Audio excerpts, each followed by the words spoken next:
Bank of Maharashtra ने पिछले 1 साल में 92% का रिटर्न दिया है। बट आपने इसकी एनालिसिस नहीं की थी, इसको मैं लिख के दे सकता हूँ। आपने इसकी एनालिसिस नहीं की थी। वो कुछ अलग बात है कि कुछ 2-4 लोगों ने, गिने-चुने लोगों ने एनालिसिस कर ली हो, वो भी गलती से शायद वीडियो एक आध आस-पास आ गई हो तो देख लिया हो। लेकिन आपको ये उम्मीद नहीं होगी ना कि इसमें 92% का रिटर्न 1 साल में दे सकता है ये बैंक ऑफ महाराष्ट्र, जो स्टॉक का नाम बता रहा हूँ मैं।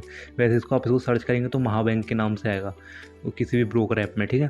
तो अब इसकी आज मैं एनालाइज़ करने जा रहा हूँ। तो एनालाइज़ करने से पहले एक बात बता दूँ, किसी भी स्टॉक्स के ना नंबर्स बहुत इंपॉर्टेंट होते हैं। उसके बेसिस पर आप उसकी ये एनालिसिस कर सकते हैं कि ये फ्यूचर में कितने % तक का रिटर्न दे सकता है।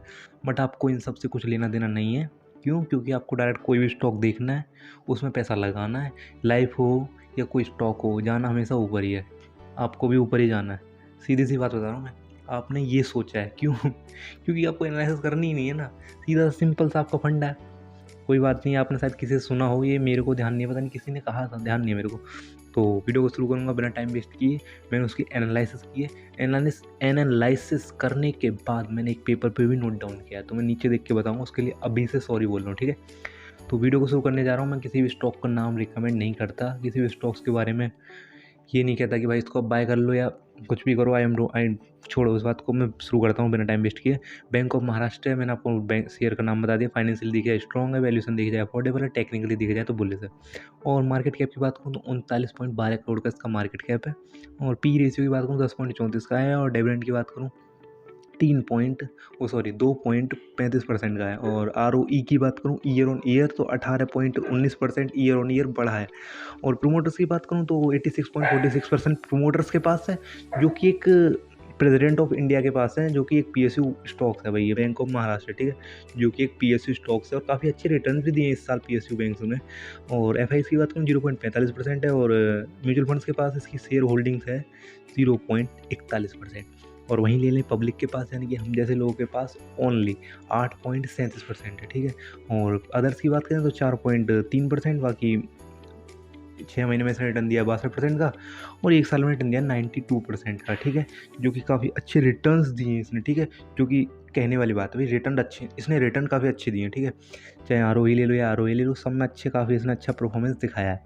ROE की बात करूँ तो FY21 में +24.2% बढ़ा है ROE, ठीक है?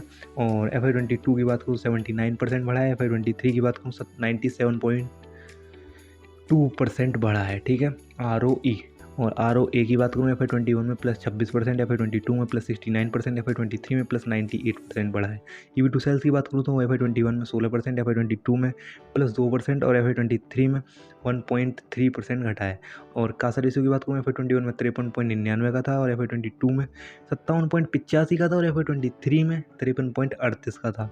और नेट इनकम की बात करें तो FY21 में 43% बढ़ी है, FY22 में 101% बढ़ी है, FY23 में +125%। तो भाई देखो, उस ओवरऑल कंपनी के नंबर आपको भी समझ में आ रहे हैं कि कंपनी ने काफ़ी अच्छा रिटर्न्स दिया है। तो किसी भी स्टॉक्स में इन्वेस्टमेंट करने से पहले उसकी एनालिसिस करना बहुत इंपॉर्टेंट रहता है। या टेक्निकल एनालिसिस कीजिए या फंडामेंटल एनालिसिस कीजिए, आपको उसकी एनालिसिस ज़रूर करनी चाहिए। और रेवेन्यू की बात करूँ तो FY21 में इसने 3.3% का रेवेन्यू बढ़ा था। और FY22 की बात करूँ तो +9.7%, FY23 की बात करूँ तो +22%। और assets and liabilities balance sheets की बात करूँ तो FY21 में थे इसके पास 1,97,000 करोड़ के एसेट्स से। और FY21 में इसके पास लाइबिलिटीज़ जो थी 1,85,000 करोड़ की लाइबिलिटीज़ थी। FY22 की एसेट्स से इसके पास 2,31,000 करोड़ की और लाइबिलिटीज़ थी इसके पास 2,18,000 करोड़ की। और FY23 की बात करूँ तो 2,68,000 करोड़ के इसके पास एसेट्स थे। और वहीं लाइबिलिटीज़ थी 2,92,000 करोड़, 2,52,000 करोड़ की लाइबिलिटीज़ थी। अगर आपको कुछ मैं थोड़ा तेज़ बोला हूँगा तो उसके लिए सॉरी, क्योंकि वीडियो कम से कम जितनी छोटी हो सके उतनी छोटी बनाने की कोशिश करता हूँ, जिससे कि टाइम बचे हमारा। नंबर्स आपको समझ में आने चाहिए, बस इतना चाहिए मेरे को। और कैश फ्लो की बात करूँ तो FY21 में 252% बढ़ा है, FY22 में 195%, FY23 में -119%।